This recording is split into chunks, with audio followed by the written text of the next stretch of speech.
Hello everyone. Welcome to the Return to Functioning in Children and Teens with Chronic Pain, the Role of Parents webinar. We're glad you're here with us today.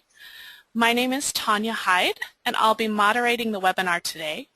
I'm the project manager with the Canadian Institute for the Relief of Pain and Disability, and this webinar is co-sponsored by ourselves, CRRPD, and Pain BC in collaboration with the Canadian Pain Coalition. It's also made possible through the support of the Direct Access Program through the BC government.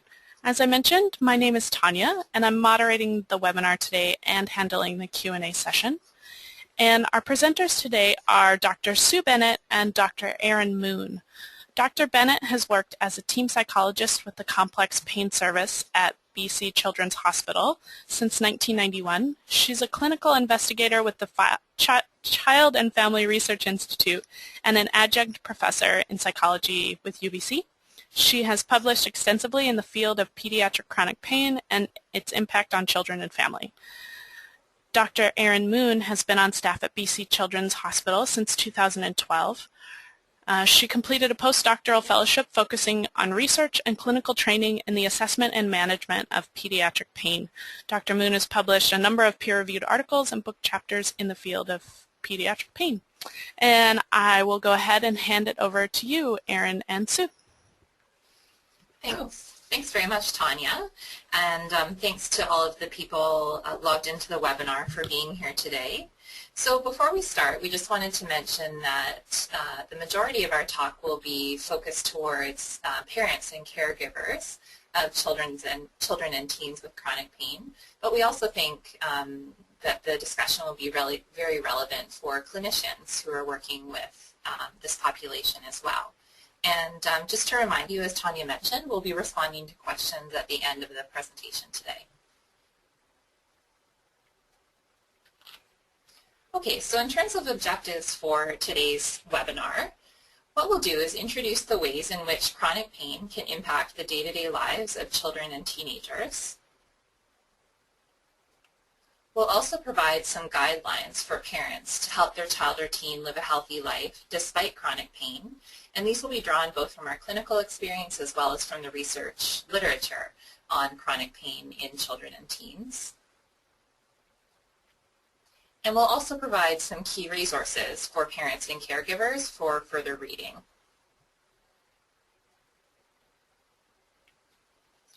So before we move on to speak about how chronic pain impacts the functioning of children and teens, we'll just note that we're assuming that most of those in the audience are familiar with the definition of chronic pain, but really we're referring to pain that has persisted typically past 3 months. And these children or teens may have a specific medical diagnosis linked with their pain, or the chronic pain may be a diagnosis or a disorder in and of itself. So really our discussion applies to both of these groups equally.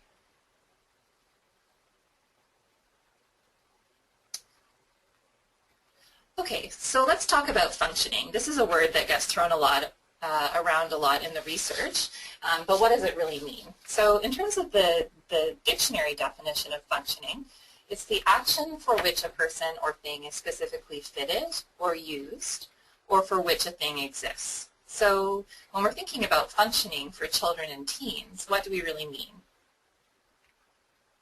Well, children and teens are specifically fitted for things like growing, learning, playing, socializing, gaining independence, and having fun. So really what we're talking about today is how chronic pain impacts on all of these aspects of a child or a teen's life.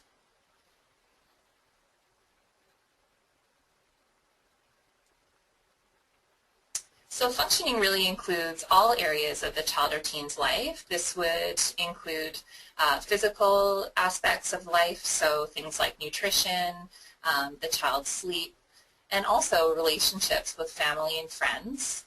That's obviously a very big, important task of childhood and the teenage years, is learning how to navigate relationships with people your own age and adults. And it would also include school. We really talk about school oftentimes as the job of a child or a teen, so certainly we're interested in how chronic pain impacts school. And also, importantly, fun activities and hobbies that the child or the teen has as part of their life.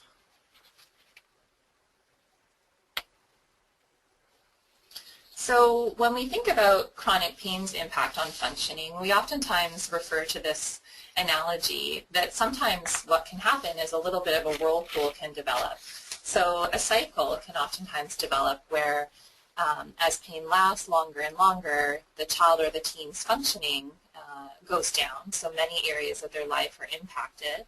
And then when that happens, usually what we see is that the pain becomes worse because the child or the teen is not able to get out of the house, do the things that they enjoy, things that lift their mood, and also things that help manage their pain in terms of physical activity. And so a vicious cycle can really develop where chronic pain and functioning are sort of swirling around, and it can start to feel a little bit out of control for the teen and for their family as well. So let's break it down into specific areas of functioning. We know that children and teens with chronic pain from the research miss school more often, oftentimes have concentration and memory problems, and oftentimes get behind in their schoolwork. And in fact, we recently looked at some questionnaires that we collect from the children and teens who we see here at the BC Children's Hospital Complex Pain Clinic, and about 45% had missed more than 2 weeks of school in the past 3 months. So that just gives you an idea of the amount that these kids and teenagers are missing out in terms of academics, and also in terms of the social aspects of being in school and fitting in with their friends. We know that children and teens with chronic pain also may be seeing their friends less and participating less in things like extracurricular activities. And we know as well that another area of impact is that these kids and teens may need to rely more on their parents. So one of their main jobs is to be working on developing responsibility and independence from parents.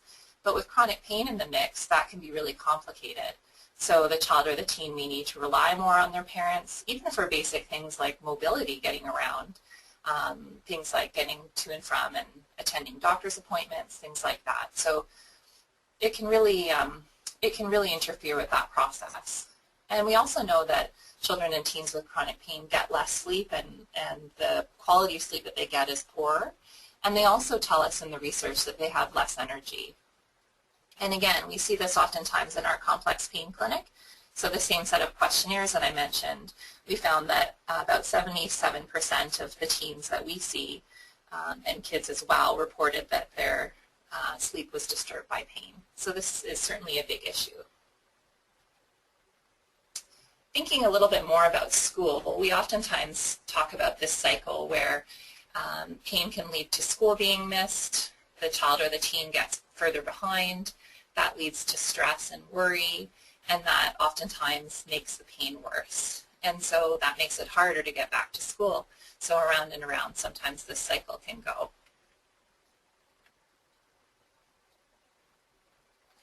So the relationship between pain and functioning is not a direct one. So we all know that pain is very complex, and no two people are affected in exactly the same way. So if you think of two children who might have a similar pain condition and who might both be rating their pain as, say, 6 out of 10 in terms of how bad it is, we might see that one child is out of school, not seeing friends, feeling very sad. The other child might be at school most days, participating in activities with friends, and only feeling sad or worried once in a while. So how can we make sense of this? It's really clear that pain and functioning, there's no direct one-to-one relationship. It's not a straight line, and there's a number of other factors that come into play. So we know that it's very important to look at how the child or the teen is able to cope with their pain, how they're doing in terms of their mental health and wellness. So how's their mood, what's their worry level like, and also a number of family factors. So how much stress is there in the family, what are the other challenges that the parents and the family is facing.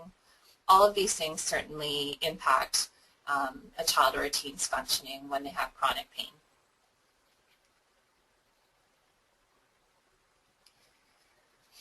We know that it's very important also to acknowledge that chronic pain has a very big impact on parents. So the research shows us that parents of children and teens with chronic pain are oftentimes suffering from a lot of emotional stress, financial difficulties, and also trouble in their relationships.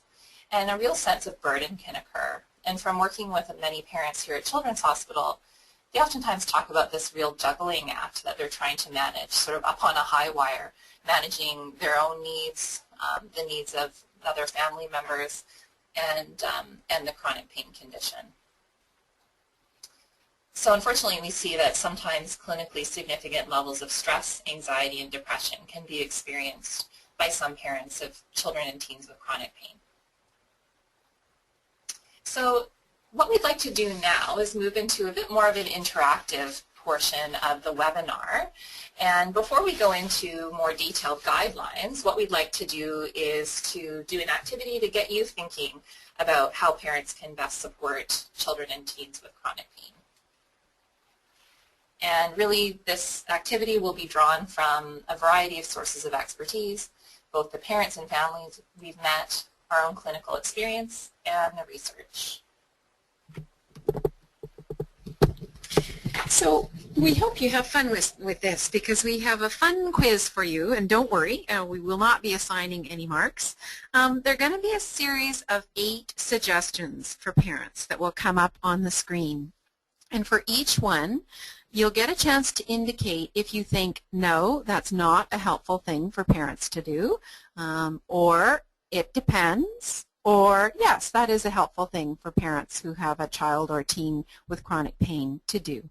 So you'll get an opportunity, if you so wish, to click on the answer using the mouse, and we'll take a tally of the responses at the end of the 8 items so that we'll get a summary of your opinions.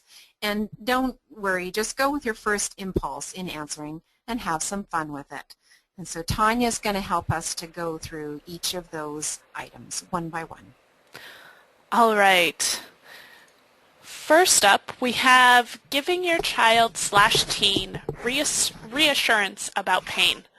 Is reminding your child/teen to use their pain coping skills or tools. Excusing your child or teen from chores or other responsibilities. Quitting your job to stay home with your child or teen. Listening to your child or teen and understanding their pain is real. Frequently checking in with your child or teen about their pain. Discouraging your child or teen from doing activities because of pain. Distracting your child or teen with fun activities. Now, Susan, would you like me to go through the answers? Well, sure. I just wanted to say first that when we're doing this sort of live and interacting, it's always interesting in terms of people's comments, and I know in the webinar format it's a little bit different.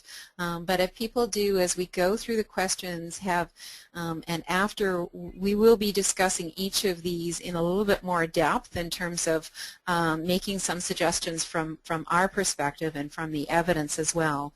But if, as we go through, any of the participants feel like there was something about one of those specific questions that they really wanted to make a comment about, please feel free to include that in the Q&A session at the end, and we'd love to hear from you. Often the it depends, there's really a rich and fertile kind of set of information that comes out of that as well. Very good. All right, going back to the first question, the results, 55% said yes, helpful for giving your child or teen reassurance about pain. And then there was, the next level was 35% for it depends, and then 10% for no, not helpful. And then on to the next one. Reminding your child or teen to use their pain coping tools or skills. Yes, helpful got 80%, and it depends got 20%. And to the next. Excusing your child or teen from chores or other responsibilities. 60% said it depends. 35% no, not helpful, and 5% yes, helpful.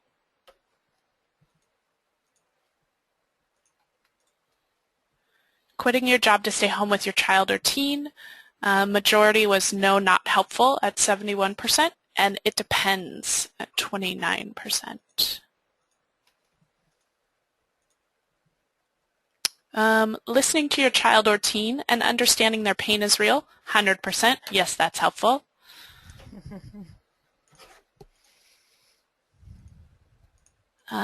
Frequently checking in with your child or teen about their pain.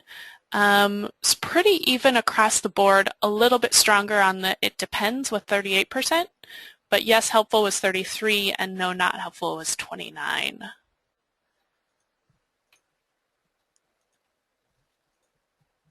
And then discouraging your child or teen from doing activities because of pain, 79% no, not helpful, and 21% for it depends.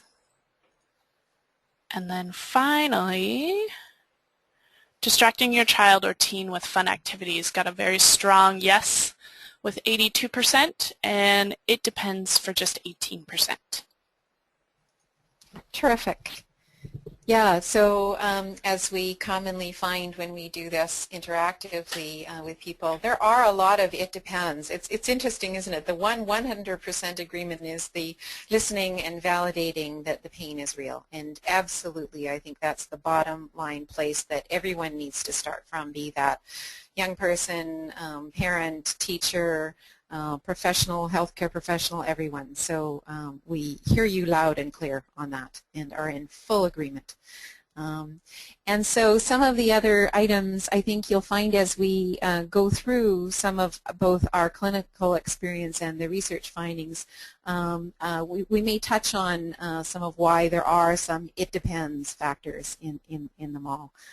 And so I'm going to turn the mic back to Erin for the next step in terms of starting to present some suggestions and guidelines. Okay, so I'm just going to skip ahead here in the presentation to our next portion.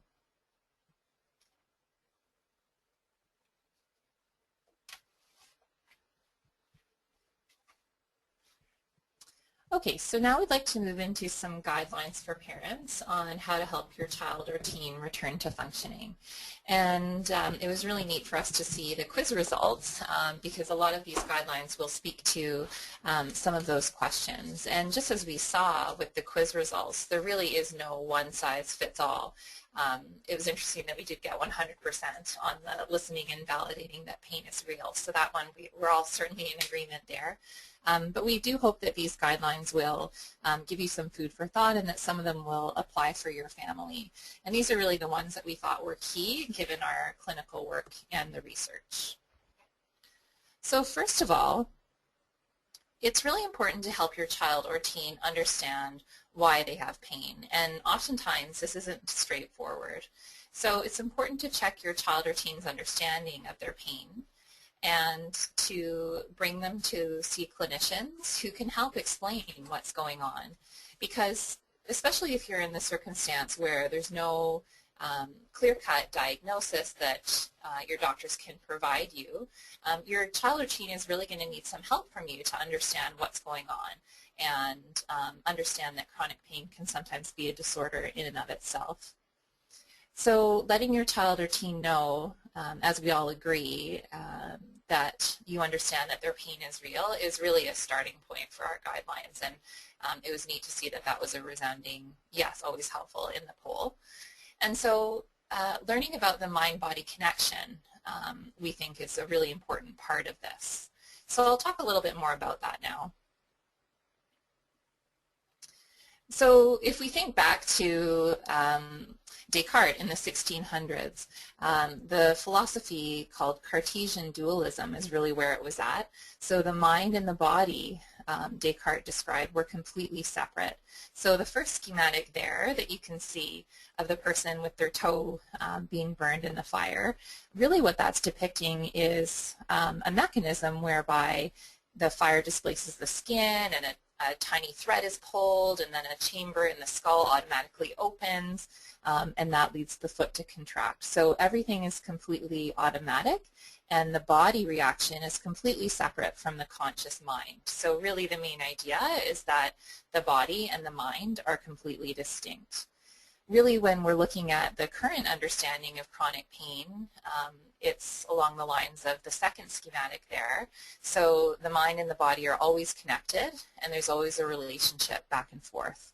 So when we look at chronic pain, the mental and the physical are always important to understand. And it's really important for both you and for your child or teen to acknowledge this really powerful connection.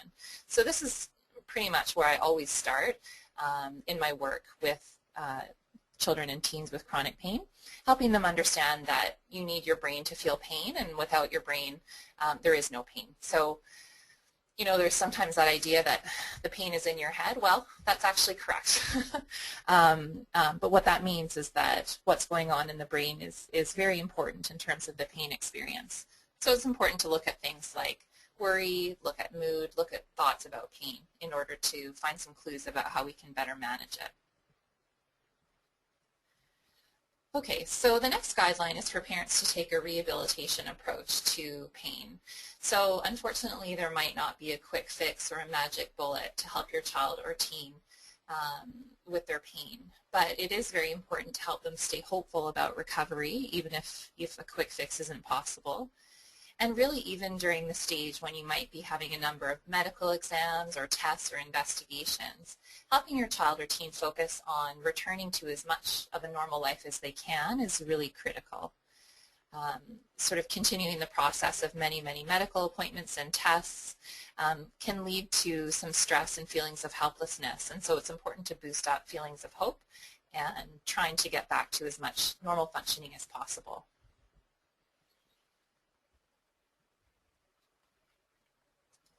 We always advise parents to focus on helping their child or their teen increase functioning rather than decreasing pain. We find this to be most helpful. So we know from a great number of studies that when adults and children pay more attention to their own pain and get more attention from others focused on their pain, they tend to rate their pain as higher. So what this tells us is that switching the focus to getting back to a normal life and getting back to functioning is really important. And this speaks to that quiz item about distraction. So we know that when children are distracted by things like fun activities or even their schoolwork, their pain ratings tend to be lower.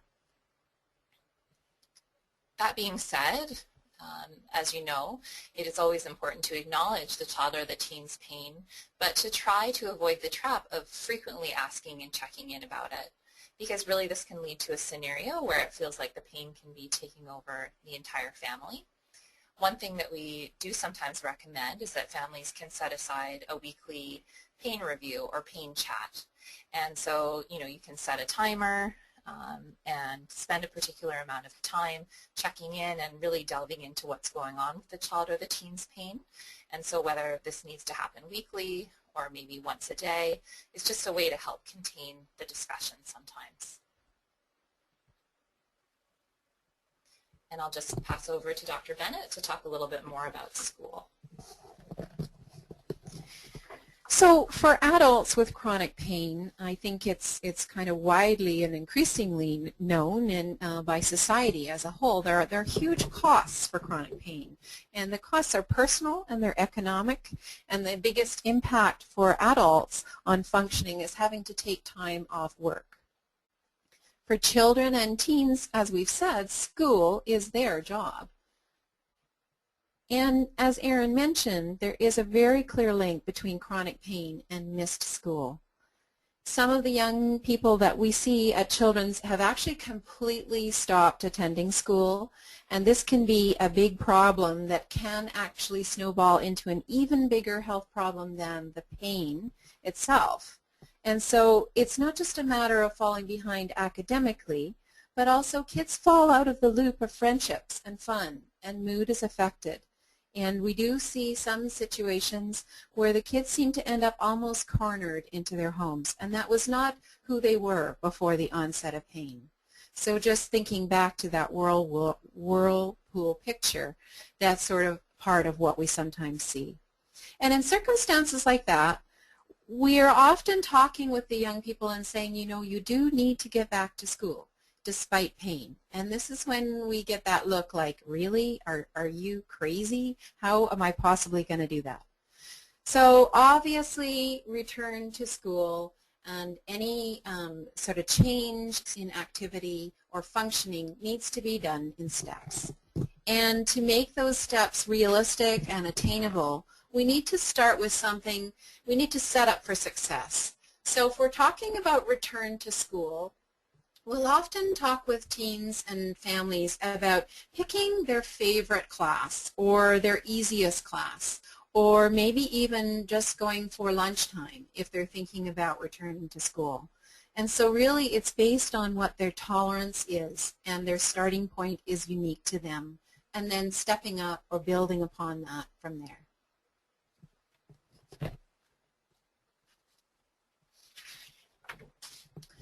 So, as you know, and this is why you've tuned in, parents play a really key role in helping young people, and in return to schooling in particular, parents can play a very key role. So it's very important that there be a good working relationship and good communication established between school personnel and the family.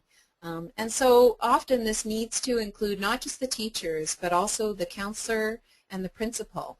And they all need to know how to help their students with chronic pain. I think that's one of the most encouraging things from my perspective we've seen, is that schools are really starting to get it, although often there still is some need for helping them to understand better. An agreed upon plan for the type and also the amount of schooling is what's needed. And this may start off with perhaps a mix of online schooling and some school attendance, and then may shift. Or for some kids and teens, we find that actually it ends up that homeschooling or full-time online is actually the best option for them, perhaps even for learning reasons, not just for pain reasons. So it's a matter not just of looking at get yourself back to school, it's about learning, and that's why we call it schooling, return to schooling.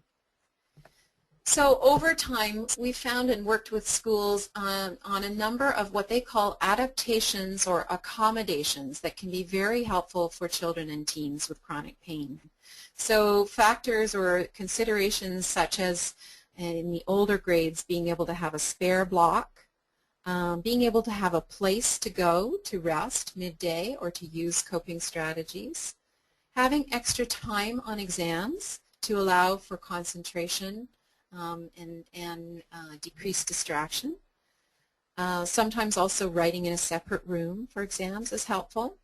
And something called thinning of assignments may be necessary in some but not all cases. And that's where, if there ends up being a lot of missed school in bouts of time periods, then it's a matter of teachers working with the student to thin the assignments to the most essential.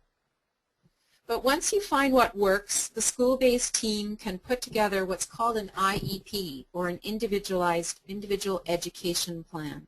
And then that can follow the student from year to year, if needed, and if still relevant, and can be reviewed each fall. This one's my favorite because, you know, I have to admit, and I'm sure we'll all admit, that even as adults, we find pacing a very hard thing to do. And yet pacing, when you're a child or a teen, is an essential part of the return to function and getting around and over your pain. So let's face it, none of us like to do it, and it's actually cruel and unusual punishment to expect a kid or teen to have to do it. They're used to being able to overdo things and then to be able to bounce back the next day with no problem. But that just isn't the case when you have chronic pain.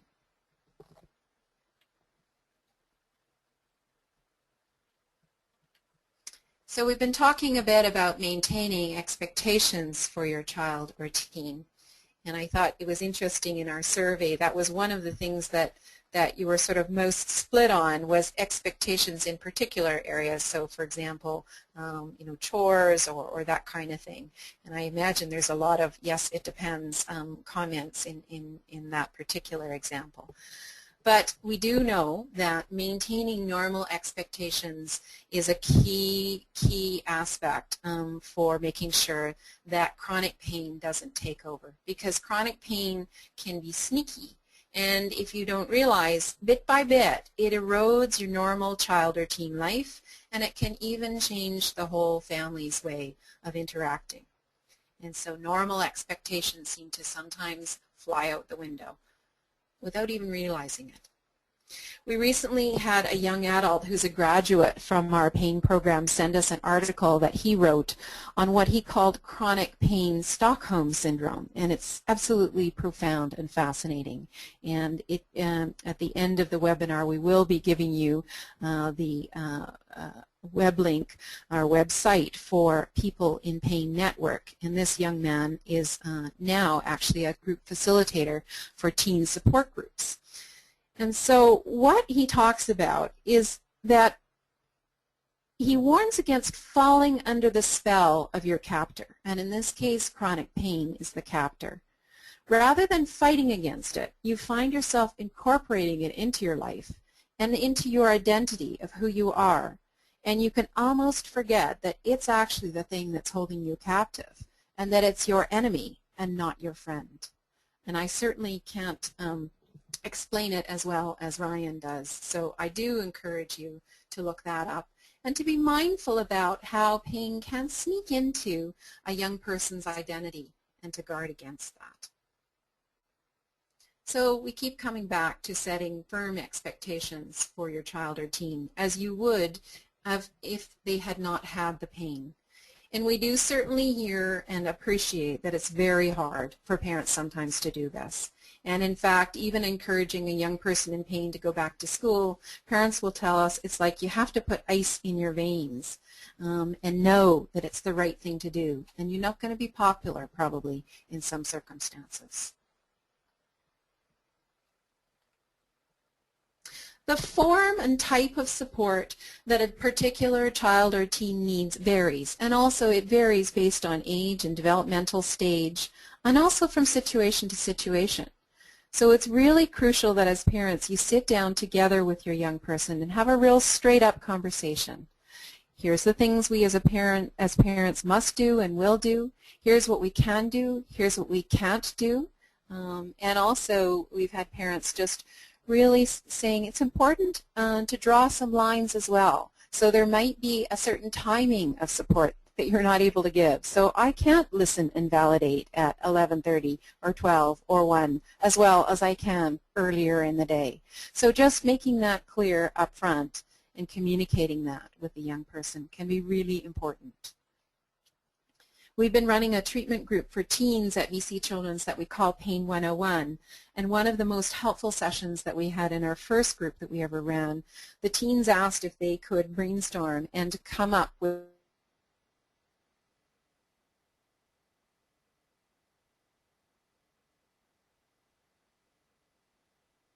what they called a Dear Parents letter. They shared it with their parents in the next group session. And so that type of thing could definitely be done by you individually.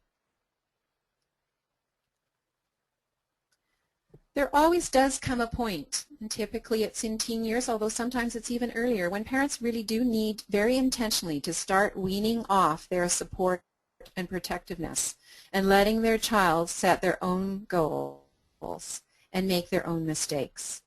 And I have to say that that's one normal developmental milestone that can sometimes get off track for parents and teens with chronic pain. Without realizing it, we can sometimes see parents and teens sort of joined at the hip or talking as if they are like friends, and just things that are out of whack from where they normally would be.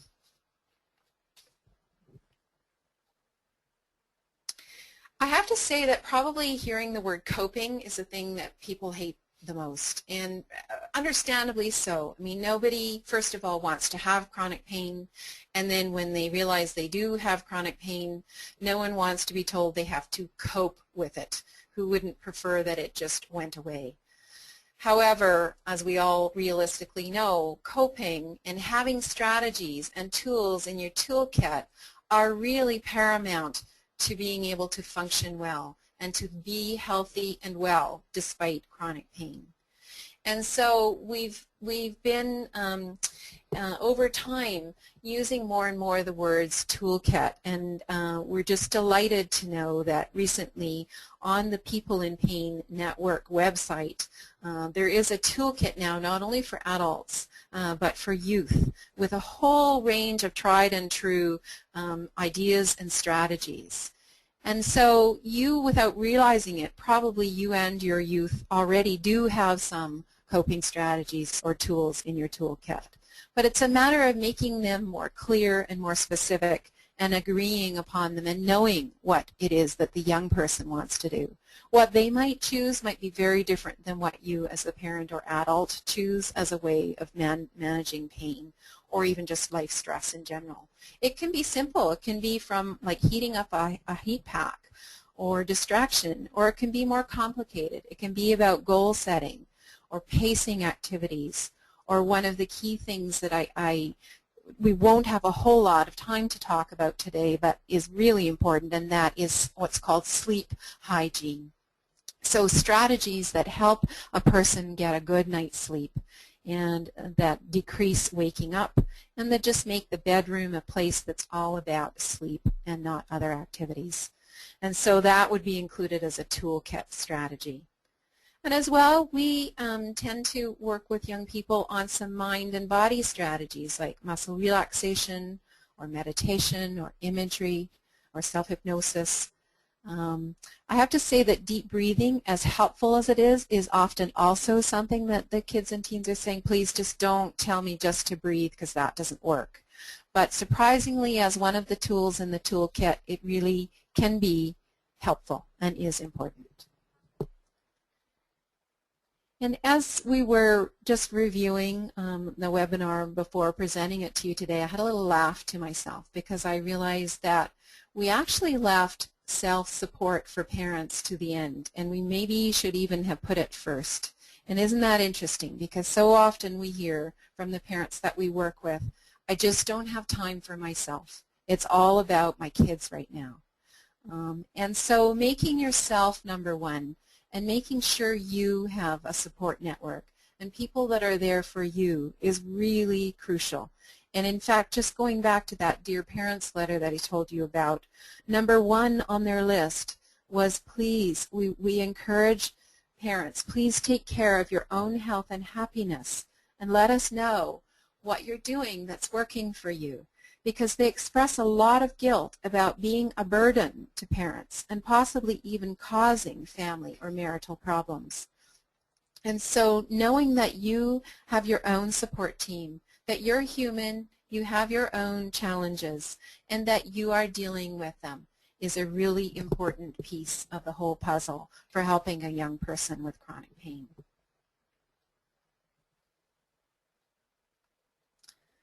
There's no doubt about it, parenting can be tough at the best of times, but with something as challenging as chronic pain, which has no timeline for resolution and no one clear treatment or cure, it definitely can get overwhelming at times. And we have been very humbled by the sharing that parents have had with us and with each other talking about just how stressful this is. So please be kind to yourselves and listen to your own body's warnings. If you need to seek some professional help for your own mood, or in some cases for your own pain, and for your own coping, it's not a bad thing. Just remember that being imperfect and seeking help can actually be a great example to set for your young person. And so I just want to switch back to Erin, who's going to share with you some of the resources that we share with parents.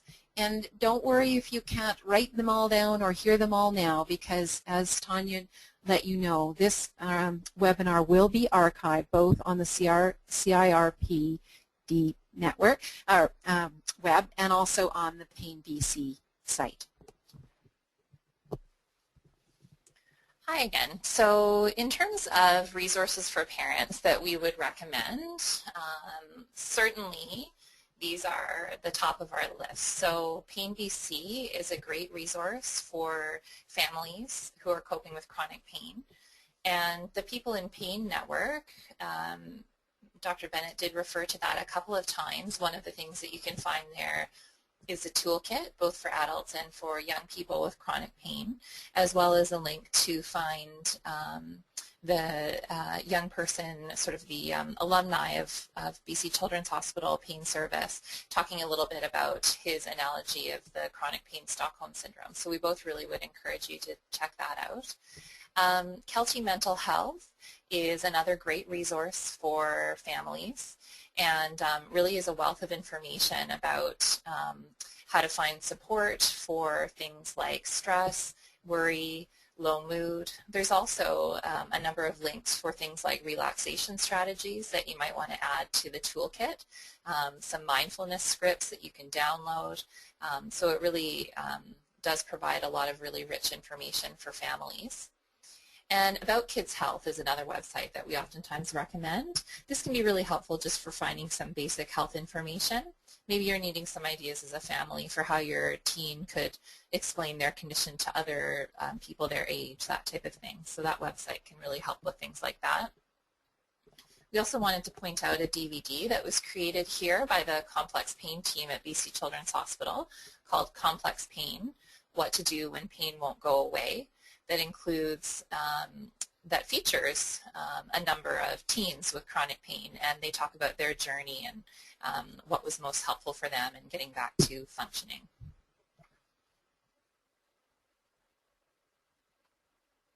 There are a couple of books as well that we really would encourage you to check out. One by Dr. Lonnie Zeltzer, and one by Dr. Leora Kuttner as well. And these books, as well as the DVD that I mentioned, are available at the bookstore here at BC Children's. And so you can find out more on the website there. There's also a family resource library where you can take out resources such as these books and DVDs, and the library will actually ship them to you free of charge, and you can ship them back in an envelope. So that's a really good resource to know about. You can check their catalog online and certainly access some of these resources. Okay, so with that, we'd like to move on to the question and answer period of the webinar. Very good. Thank you very much for the presentation. That was great. Right now we don't have any questions as of yet, so I would encourage attendees, if you have anything you would like to ask of Dr. Bennett or Dr. Moon, to go ahead and type your questions into the questions box now, and I will ask them for you.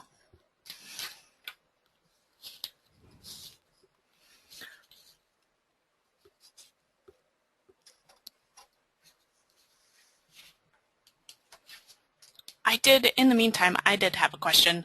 I was curious around if you find that there are challenges around getting parents, I guess, involved or interested in doing more of the mental health side of the treatments versus like pain medications and those types of things, and if there's any tips you have around working with parents and children around that, if there's resistance to that?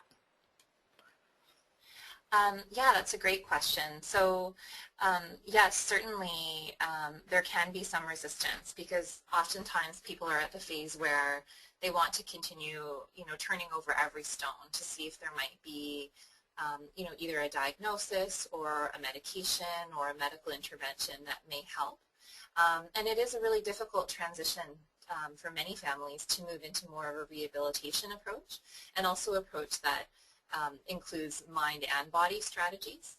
Really what I find most helpful in my work is to include both parents and children in education around that connection between the mind and the body, letting them know about the science behind that, things like the gate control model of pain, and really letting them know that the research shows us that regardless of the cause of pain, there are some ways that we can help using mind-body strategies. And really in the complex pain service, what's oftentimes discussed is sort of a 3P approach, so psychology, the physician, and physiotherapy. So it really is a wraparound approach that is what's going to be most helpful in the end. Yeah, I'll just add to that. I think we tend, the young people that we see in the hospital setting have sometimes felt like people think that it's all in their head or that they're crazy or nutty. And so we really address that head on right from the start. There isn't a psychologist on the team or in the program because we think you're nutty. And so, you know, I think as Dr. Moon has said, we explain the role of the mind-body and the body-mind. And so that's why as well we have a physiotherapist as well as a physician and a nurse clinician and psychologist on the team. So covering all aspects for managing the pain.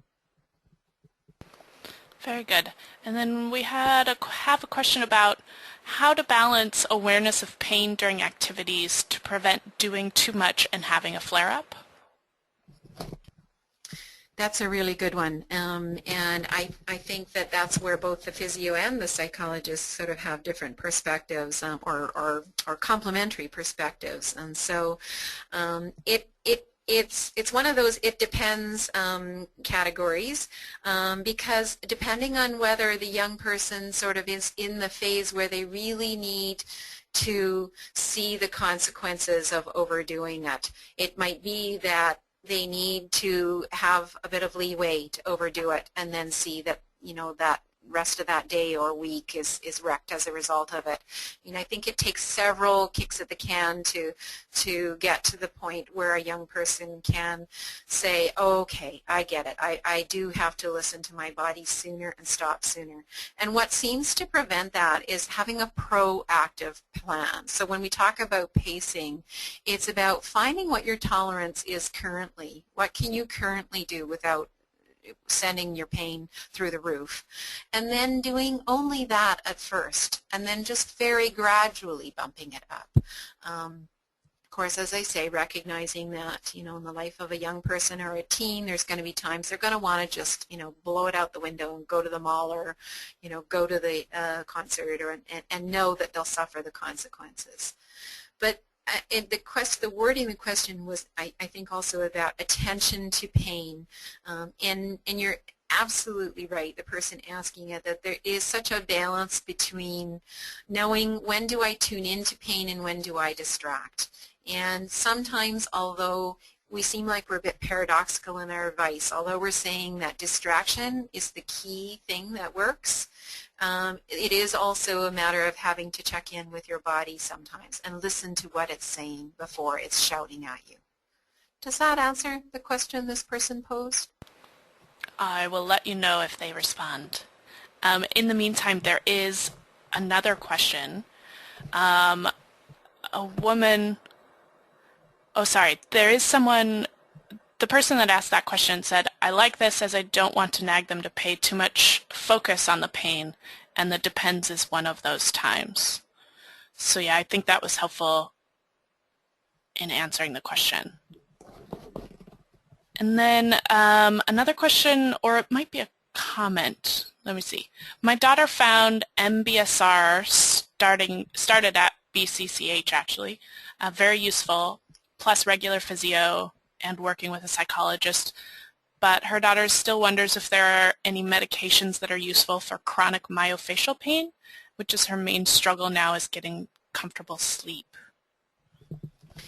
Well, it's lovely to hear, and you're talking about mindfulness-based approaches, and we have two specialists that run some groups here, and Dr. Moon mentioned about the Kelty Mental Health website, and so certainly mindfulness is one of the strategies that is mentioned there.